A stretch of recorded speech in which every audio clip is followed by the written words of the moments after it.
nga. And, Bakit ayaw mo ituloy? yun nga na, ayoko din nga na,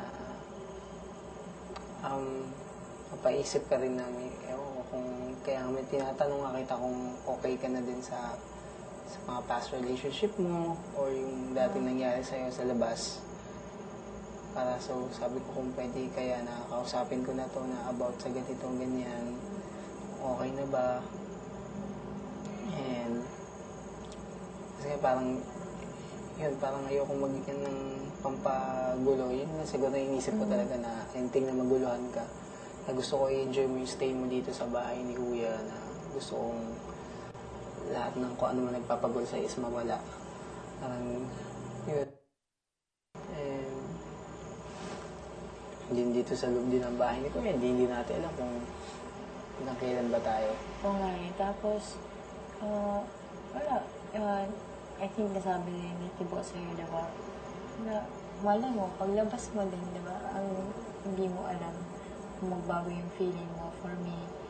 Tapos, ang daming babae yung sa labas. Mas magaganda yung mga mata. Mahilig ka sa mga magandang mata, diba?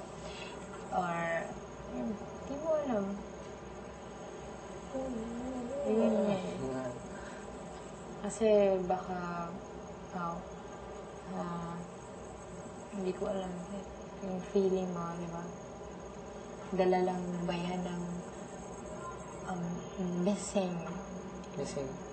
Missing. Ayun sa Tagal. Nami-miss mo yung marami kang nami-miss sa labas. So, kasi dito wala tayong ibang Hindi naman siya ganun. Hindi naman siya ganun nga. Kaya nga parang nga yung first na makita nga kita. Parang gusto ko nga talagang makilala ka sa lahat. Tapos, nakikilala mo na ba ako? Hindi pa? Masyado? Ko, parang minsan nga din naguguluhan nga ako minsan. Naguluhan ka sa akin? So, hindi mo pa ako kilala? Ayun nga minsan Masyado. na... Anong parte na naguguluhan ka kung paano ako mag-greet ng isang lalaki? Oo, ng isang tao or kung paano nga din, ano ba talaga, kung paano siya mag-decide. Yung ganun. Pero I know, sinabi mo rin, marami ka naman sinabi sa akin na parang, yun, Kaya kaso nga yung sinabi ko, I think doon ako nagkakamali yung I think isa yan sa naguguluhan ka kasi parang yung treatment ko sa'yo, pwedeng naging treatment ko sa iba. Yung sweetness ko sa'yo, yung sweet din ako sa iba. Kasi, yun nga, sobra lang akong maalaga. Doon ako nagkakamali. I think doon ngayon ko lang na-realize yan. Hindi ko inisip kung ano yung pwedeng consequence nun. Kasi, di ba, siguro kung ako yung may gusto sa'yo, tapos sobra ka rin maalaga sa akin, bibigyan mo ako ng ganito. So, isipin ko rin, yung interpretation ko rin na gusto mo rin ako, yung ganun. Tapos, yun nga, sinabi ko rin naman sa'yo, siguro yung mali ko din. Kasi most of my time was spent talking to Hermes lang talaga, masyado. Tapos, sa akin, walang mali siya yung mga pinag-uusapan namin. Siguro may mga times yung mga jokes, ang marami namin napapagkasundo ang bagay, yung mga ganun. Pero, kasi wala akong inaayawan yung mga conversation talaga. Siguro may pagkakamali din ako doon. Hindi lang sa amin ka, hindi lang sa pagkakamali din yan. Wala namang masama doon na magpakita ka din ako kasi ikaw din naman yun eh. Wala namang masama doon. Iba ang mali lang din kung paano titignan din ng tao. Yeah, yung interpretation kung paano recipient. Yun nga. Kung paano nila. Kasi iba naman, di ba, iniisip ng mga tao, di ba? Hindi natin alam din kung ano takbo ng isip din nila talaga. Yeah. So, wala kang kasalanan tungkol doon. And, naisip ko, oh my God. So, yun din yung iniisip mo din. Yeah, tinanong ko sarili ko kung ano nga ba yung parang yung treatment ko talaga sa'yo, kung ano yung feeling ko for you. Oo. Feeling ko sa'yo, parang isa kang pagkain. Joke lang. Pagkain na naman. Pagkain na naman. Hindi, joke lang naman. Oo. Yan ang pagkain mo, papakin niya. Yeah.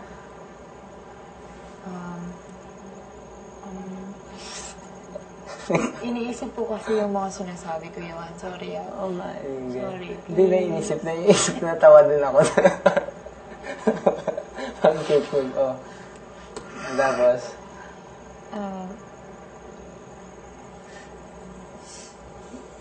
ano na naman? Okay. First, yung first week na sinabi mo sa akin na gusto mo ako, of course, sabi ko, kagusto-gusto ka naman talaga kasi you're gwapo, sexy, talented, ganun. So, may mga bagay-bagay akong na-appreciate sa'yo talaga.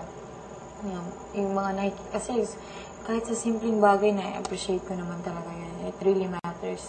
Kahit yung mga first week na binibigyan mo na ako ng mga tubig sa pagkain, yung very sweet na appreciate ko yun. Kaso nga lang, parang inisip ko, ayoko muna ganito kasi ayoko ma-develop din kayo haning madali, ganun.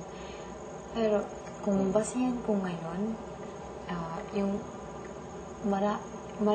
may mga positive attitudes ka na gusto ko, pero ang tingin ko sa'yo is, kasi nga, di ba, hindi tayo masyadong nag-uusap ngayon. Pero hindi kaya nga sobrang shock ako na, bakit ka na-develop sa akin, hindi naman tayo nag-uusap, yung gano'n. Kasi ako, yung development na feeling ko, is yung gano'n lang, same. Na, Johan is so good, gano'n. Doon lang, parang isang kaibigan. Tapos kasi alam mo naman ako, wala akong plano na magka-boyfriend or magkaroon na isang relationship. Yun nga. Di ka parang same nga din dun sa ganun sa'yo. Kaya parang naintindihan kita at naintindihan mo rin ako ganun. Yeah. Kaya sabi ko, mas gusto ko nga siyang siguro na mas makilala pa. Kasi nga parang parehas kami na pumasok ko na ano yung gusto sa iyo. Yung naka-mindset, nasa mindset na. Kumbaga parehas na, kami. Na, okay, ayoko nga magka-boyfriend dito sa loob, di ba? Ikaw rin. Ayoko magka-girlfriend dito Pero sa syempre, loob. hindi ko pa rin sa amin naakalain or baka may ganito, ganyan. Kasi, di ba, Pag may nakita ako, ganito, ganyan, mapipigilan ko pa yung sarili ko pag magkagusto ako sa ganitong ang tao. dami mong plano, yung mga ganung bagay. Tapos, yun ba, iniisip ko lang din kung paano kaya itong mga lalaking to sa labas, di ba? Hindi mo naman Iniisip mo. Yeah. Iniisip mo na. Iniisip ko rin yung mga possibilities. Yun talaga iniisip mo kaagad, no? Yeah, siguro, I think it's bad din na diretsong ganun. Pero, I think, nagmamatter naman siguro talaga yan, diba? And then, kapag tumagal din, malalaman mo rin naman talaga. Hindi naman siguro na kailangan isipin mo lang na paano pag nasa labas na Diyan to. ako nagkakamali siguro. Kasi paano? Kasi parang masyadong futuristic. Iniisip ko, okay, paano kaya si Johan how does Johan behave? Diba? Or how, parang yung mga, wini-weigh ko yung mga ganun na, paano kaya siya mag-behave inside a bar? Paano kaya siya mag-behave sa front ng maraming mga babae? Paano kaya niya tinatrato yung family niya pagdating niya mismo sa bahay niya? Yung mga ganun, siguro, iyan pagkakamali ko din siguro yan na masyado kong iniisip in advance yung mga ganung bagay. Ano ba yan? Ano ba yan? Lipad na lipad. Yeah. Hindi iniisip ko. Kaya nga sabi ko, parang yung nag-stop parang sa'yo, parang nawala. Like, kasi parang kasi nga dito sa loob ng bahay, parang gusto kong i-enjoy mo lahat na parang wala kang iniisip tungkol sa akin or ano man yung sinabi ko ng dati na parang huwag mo muna isipin. Parang i-enjoy mo lahat. Kasi nga parang gusto ko itang makilala na para lahat magawa mo or hindi ka mahiya na pakita mo na ganito ka, na ganito ka sa bahay kung burara ka o ganito ka umupo, ganito ka sumayaw, ganito ka kumilos, ganito ka magsalita, ganito ka kumain. Parang lahat nga gusto ko malaman sa'yo. Kaya parang baka kapag sinabi ko or